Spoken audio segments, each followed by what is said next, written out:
June 1 തീയതി മുതൽ രാജക്കാട് ടൗണിൽ ട്രാഫിക് പരിഷ്കരണങ്ങൾ കർശനമായി നടപ്പിലാക്കുമെന്ന് town ward member Joshi Kanyakuzhi പറഞ്ഞു. ഗതാഗതക്കുരുക്കിന് പരിഹാരം കാണുന്നതിനും തിരക്കൊഴിവാക്കുന്നതിനും വേണ്ടിയാണ് പുതിയ ട്രാഫിക് പരിഷ്കാരങ്ങൾ നടപ്പിലാക്കുന്നതെന്നും ജോഷി കന്യാകുഴി പറഞ്ഞു.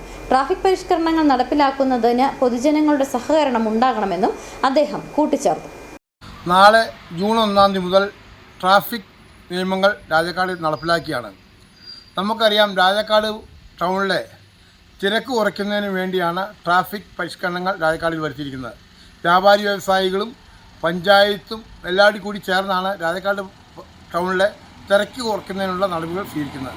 അതിൻ്റെ ഫലമായിട്ട് നാളെ മുതൽ രാജക്കാടിൽ വരുന്ന ബസ്സുകൾ മുഴുവൻ രാജക്കാട് ടൗണിൽ ഇറങ്ങി ബസ് സ്റ്റാൻഡിൽ ഇറങ്ങി സമയത്ത് മാത്രം കയറിപ്പോയിക്കൊണ്ട് ബസ് സ്റ്റോപ്പുകളിൽ 2-3 മിനിറ്റ് വരെ നിർത്തിക്കൊണ്ടുള്ള ആളുകളെ യാത്രക്കാരെ മാത്രം കയറ്റിക്കൊണ്ട് പോകുന്ന നടപടികളായിട്ട് മുന്നോട്ട് പോകണം. അതുപോലെ തന്നെ എത്രയും ബഹുമാന്യരായ വ്യാപാരികൾ അവരുടെ വാഹനങ്ങൾ കൊണ്ടുവന്ന് കടയുടെ മുമ്പിൽ പാർക്ക് ചെയ്യാതെ അത് മാറ്റി അവിടെ ഇട്ടുകൊണ്ട് വരുന്ന കസ്റ്റമറുകൾക്ക് വണ്ടി നിർത്തി സാധനങ്ങൾ മേടിക്കുന്ന സൗകര്യം ഉണ്ടാക്കി കൊടുക്കണം.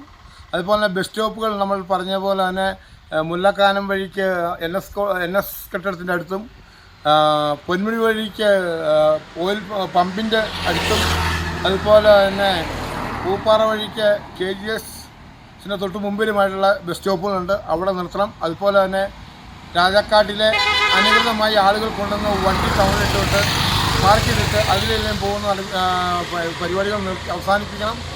അങ്ങനെ തന്നെ രാജക്കാട്ടിലെ ട്രാഫിക് വാഹനക്കുരുക്ക് ഒഴിവാക്കുന്നതിനുള്ള എല്ലാ നടപടികളും നാളെ മുതൽ ആളുകളുടെ ഭാഗത്ത് ഉണ്ടാകണം. ഇല്ലെങ്കിൽ കർശന നടപടിയുമായി പഞ്ചായത്തും പോലീസും രാജക്കാടിലുണ്ടാവും എന്നാണ് പറയാനുള്ളത്. അതുകൊണ്ട് ഇതുമായിട്ട് മുഴുവൻ ആളുകളും നാളെ മുതൽ രാജക്കാട് വരുന്ന മുഴുവൻ ആളുകളും ഇതുമായിട്ട് സഹകരിക്കണം. അതുപോലെ തന്നെ പാർക്കിങ്ങിനാണെങ്കിലും നമ്മുടെ ബിവറേജിൻ്റെ അടുത്തുള്ള കാര്യവലിക്കാരുടെ സ്ഥലം റെഡിയാക്കിയിട്ടുണ്ട്. അതുപോലെ തന്നെ SNDP സ്ഥലം തന്നിട്ട് വണ്ടികൾ കൊണ്ടുപോയി പാർക്ക് ചെയ്യാനുള്ള സൗകര്യമുണ്ട്. അങ്ങനെ വണ്ടികൾ കൊണ്ടുപോയി അകലെ പോകുന്നവർക്കല്ല ഈ പറയുന്ന സ്ഥലങ്ങളിൽ കൊണ്ടുപോയി വണ്ടി ഇട്ടുകൊണ്ട് രാജക്കാട് ടൗണിലെ ഗതാഗതക്കുരുക്കിൽ നിന്നും ഒഴിവാക്കിക്കൊണ്ട് എല്ലാവരും രാജക്കാട് പഞ്ചായത്തിൽ വ്യാപാരികളുമായി സഹകരിച്ചു വേണമെന്നാണ് അഭ്യർത്ഥിക്കുന്നത്.